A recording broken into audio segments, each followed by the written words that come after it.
Chapter 5. At the start of October, my mom's older sister, which I guess made her my step-aunt, passed away, and I went to my first funeral. This step-aunt, whom I had never met, was older than my mom by 7 years, unmarried with no kids. My dad couldn't come because of work, so I wound up going with my mom. I didn't know the first thing about this person. My dad told me I didn't have to go, but I felt like my mom would be sad if she had to go on her own. When I told her I would go with her, she warned me it was far, but she also seemed sort of relieved. The funeral was a quiet affair. A dozen or so relatives gathered in the function room of a community center.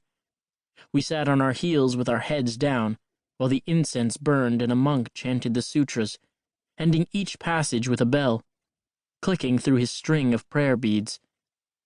My turn came to burn a stick of incense. Every now and then, I heard a few people sobbing.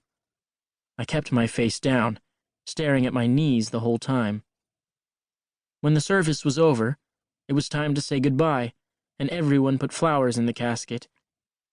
I looked inside.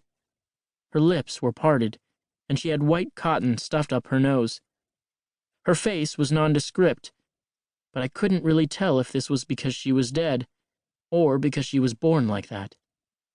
Seeing my first dead body, I felt something like horror, or maybe disgust, but while I didn't want to take another step, I knew I had to see what made this different from a living body, and couldn't bring myself to look away. I tried to take a moment of reflection, but clearly I had nothing to reflect upon. It helped ground me to remember I was seeing off a stranger, who had almost no relationship to me.